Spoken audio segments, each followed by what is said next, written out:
It is a summertime air mass that keeps on keeping on across the Bluegrass State, but I've got a few scattered thunderstorms showing up on Defender in a moment. A man recently terminated as an employee of the city of Lexington is now facing a terroristic threatening charge after investigators say he made several threats against city employees. And Lexington police think a suspect in a sexual assault attempt near the University of Kentucky may have struck before. And welcome to WKYT News at 4. Good afternoon to you. Amber Philpott reporting a beautiful afternoon here in the Bluegrass. Take a look. We have a live picture now from downtown Lexington. Those blue skies continue, but we do have some scattered showers and thunderstorms blowing back into the area. But Chris Bailey, until then, we will enjoy this sunshine. How about it? Yeah, we continue with the sunny skies for many of us out there right now, dealing with a couple of isolated showers and thunderstorms as expected. But we said yesterday a lot of dry times today, and boy, we were meaning that. Look outside right now. It's still steamy with that summertime air that just rolls on across the region. Not a whole lot to talk about. Thermometers deep into the 80s, but right on cue this afternoon, a little broken line of some thunderstorms now beginning to flare up here across the northern parts of the area. In western Kentucky around Evansville, that's a decent little cluster of some thunderstorms. That is just ahead of our cold front that is separating the downright warm summertime stuff from a little cooler air across parts of the Great Lakes and the northern Ohio Valley. That front, though, is not going to fully blast through the Bluegrass State as we go into tonight and tomorrow. How about your future radar as we go hour by hour for the evening ahead of us? And again, just an isolated shower or thunderstorm will come calling. Most of us will stay dry for the remainder of the evening right on through the overnight hours, though this is only front number 1 of 2 that I've got crashing into the 7-day forecast. And I'll show you, Amber, why the second front for the weekend has a much better chance to produce some rains. That's in 15 minutes.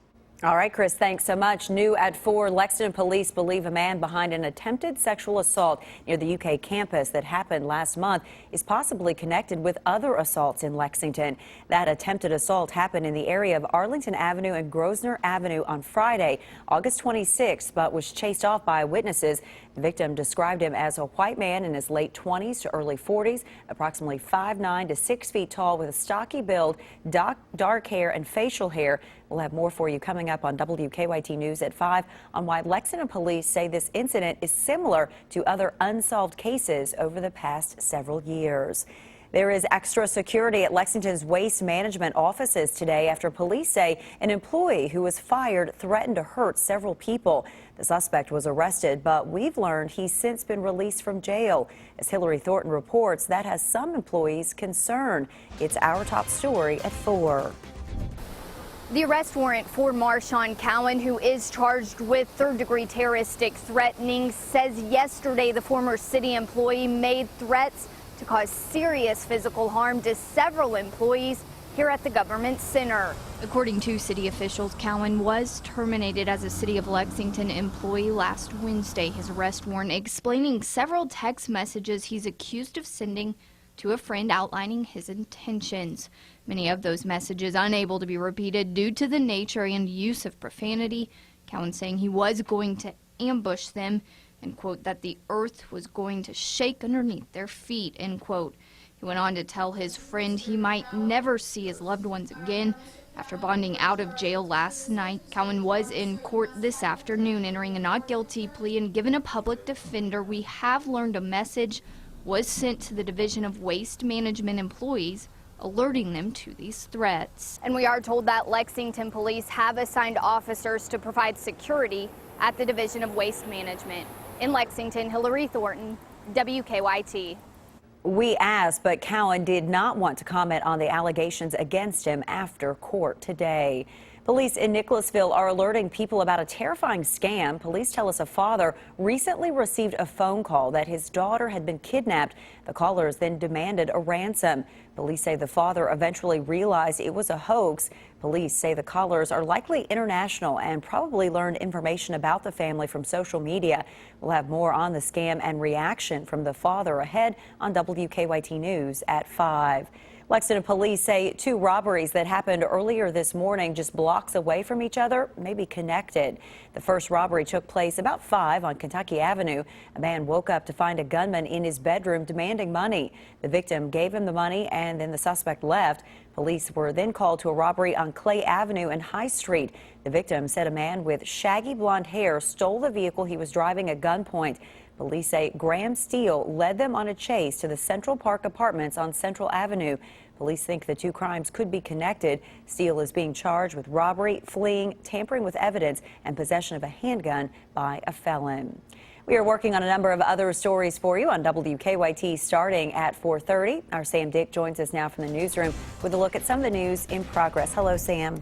Good afternoon, Amber. A Lexington neighborhood was hit by thieves this morning. Police say there were 4 car break-ins and 2 stolen cars reported in the Greendale neighborhood near Masterson Station. The thefts come a week after a family was robbed at gunpoint. It's very scary, and it's making me wonder if this was the best choice for us in terms of a neighborhood to raise a family and settle down. Police believe it's the same group of people committing the crimes. They also believe the thieves could be using a special device that can unlock OnStar cars. We'll have the latest on the investigation on WKYT News coming up at 5. Family of a couple that survived a deadly crash is reaching out to thank first responders. The crash happened Friday in Anderson County. Investigators say a driver died when he slammed into an SUV on US 62 near Lawrenceburg. A couple in the SUV was seriously injured. Deputy Paul Blackhurst got a call on his radio that a reckless driver was on Versailles Road, but before he could get there, that driver, the sheriff's office says, hit another car head-on. According to Blackhurst, who was first on the scene, many people stopped to help. The injuries were so severe, there wasn't a lot anybody could do that was there. There was a woman that was there that was comforting the older couple. The individual that was trapped in the car, there wasn't a lot anybody to do because the car was on fire, and the car was mangled to the point where we couldn't even get him out. There was some people there helping with traffic. There was an individual that grabbed a garden hose from a yard across the street and started to bring that towards the fire. The driver, Aaron Cottle, died of his injuries at the hospital. You'll hear more, though, on the couple's recovery ahead on WKYT News at 5:30. That's a look at some of the news in progress. Amber, back to you. Sam, thank you. Now to a story making headlines across the nation at 4 as Hillary Clinton battles pneumonia. Americans are sizing up the health of both presidential candidates. Donald Trump revealed more of his health information today, but both candidates are under pressure to do more. Scott McLean reports. With Hillary Clinton sidelined by pneumonia, Donald Trump is trying to prove he is fit to serve as president. This last week I took a physical, and I'll be releasing when the numbers come in. Hopefully they're going to be good. Trump shared a 1-page summary of his physical with Dr. Oz in an episode of his daytime show set to air on Thursday. He read through a number of things. Dr. Oz was, he was impressed. Most of the time he didn't really answer the questions directly, so it was probably flattering for him, although I don't think if you're paying attention he didn't really answer anything. A statement from the show says Dr. Oz reviewed Trump's family medical history, heart health, and medications. Trump has repeatedly questioned Clinton's fitness to serve, but since her pneumonia diagnosis, he has declined to question her health directly. Both candidates have released far less health information than past nominees. The losers are very clearly American voters. We're getting the runaround from both camps at the moment, and until they, get serious and really give us hard evidence, we can't really make judgments about either candidate's health. Dr. Oz's daytime audience skews predominantly female, giving Trump a platform to win over a demographic he's struggling to connect with. But Trump's overall campaign seems to be gaining strength as polls tighten, and a new Bloomberg poll of battleground Ohio shows Trump leading by 5 points. But Hillary Clinton plans to be healthy and back on the campaign trail tomorrow. In Washington, I'm Scott McLean. There may be more flooded cars on the road than you think. What new research finds coming up in Money Watch. And some Apple users are saying its new update is freezing their iPhones. The details ahead.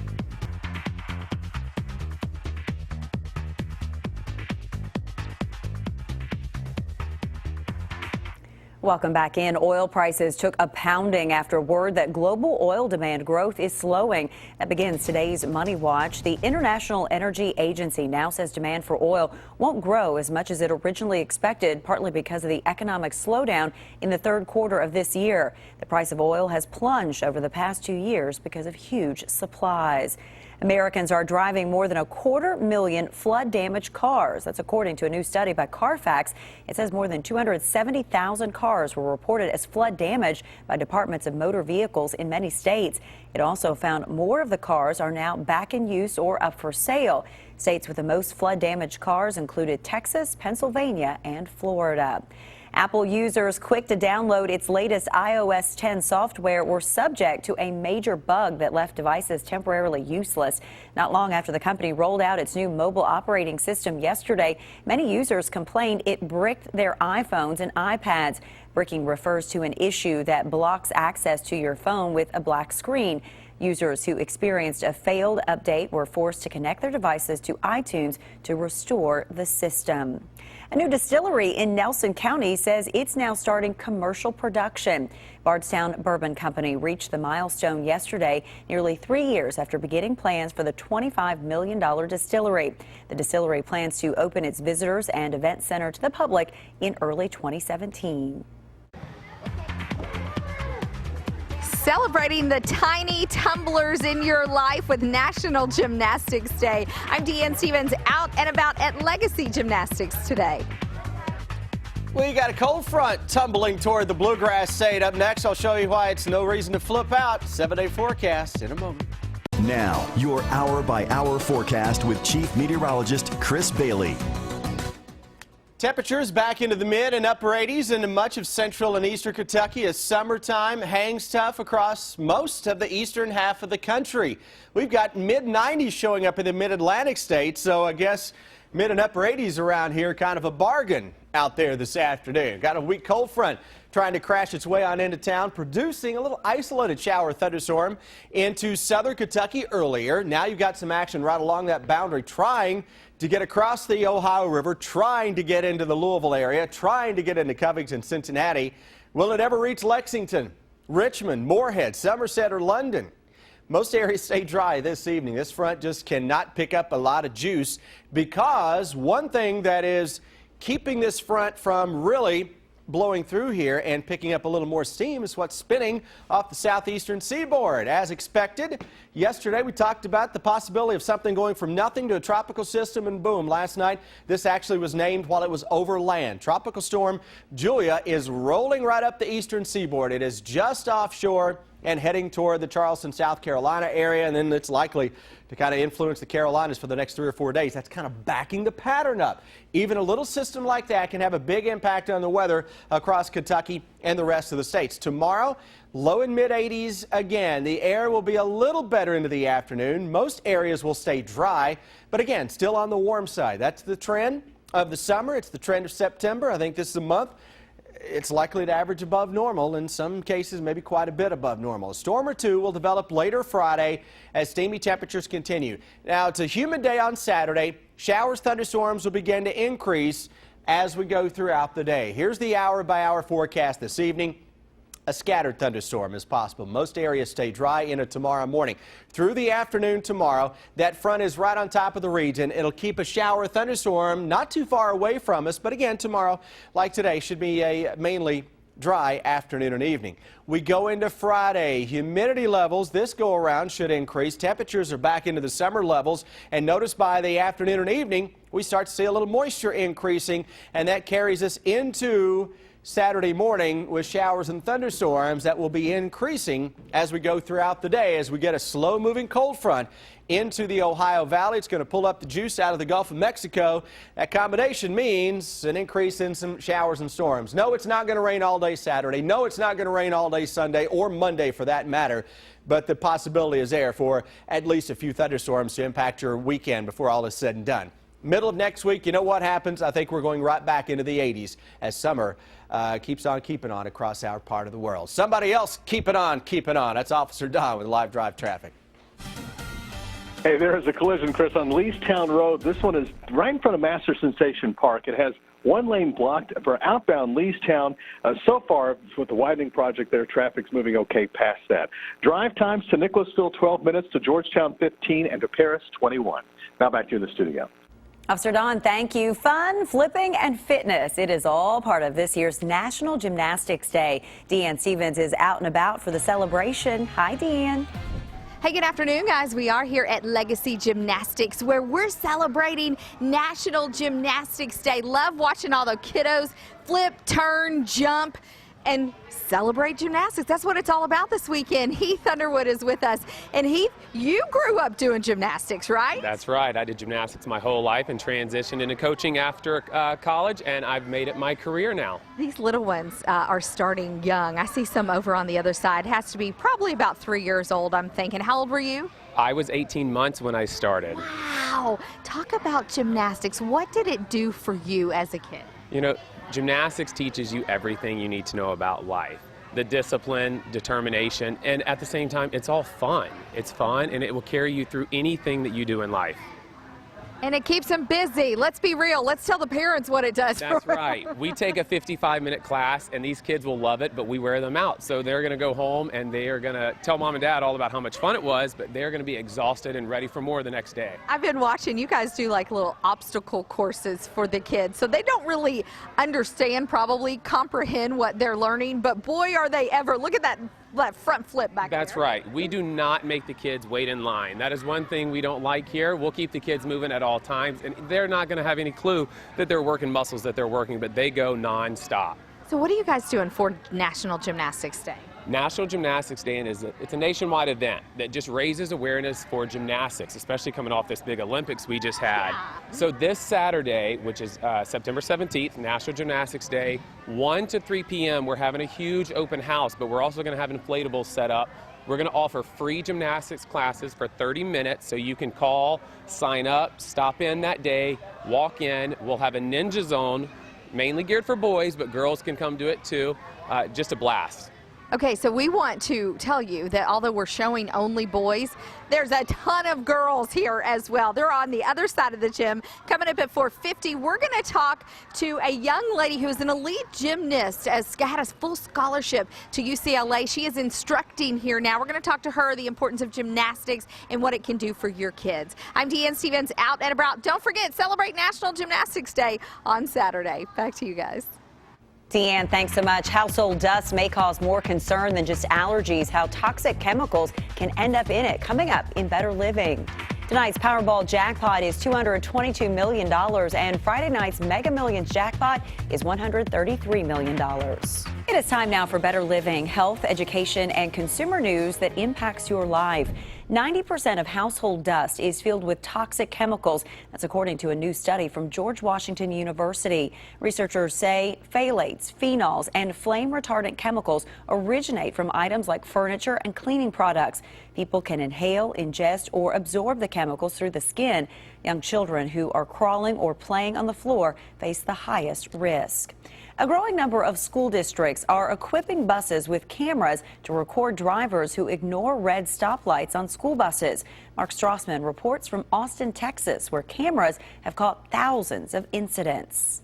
When this Austin school bus stopped 2 weeks ago, this truck kept going and plowed into 7th grader Miles McFadden. He was bruised but fine. What do you remember about that day? You get off the bus. I'm just walking. I see this truck coming. I expect him to stop, but he doesn't, and everything just goes into a blur. Amy McFadden, Miles's mother, saw the video of the collision that night on television. It's just your heart drops into your feet and you just can barely breathe when you're watching that.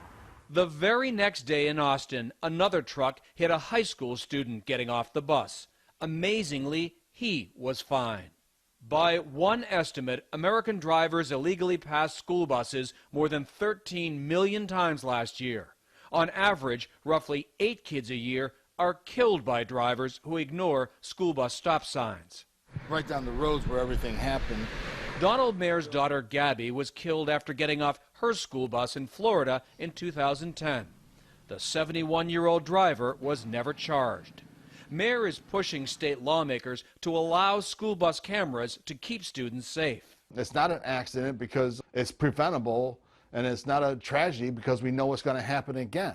At least 15 states allow cameras to be mounted outside school buses to record motorists illegally passing. Austin added those cameras last January. In 4 months, they sent citations to 6,600 motorists. It was shocking. Why shocking? That's a lot of violators in a very short time period. Here in Austin, those 6,600 violations generated almost $2 million in fines. There are critics who say these cameras are more about making money than they are about keeping kids safe. Mark Strassman, CBS News, Austin, Texas.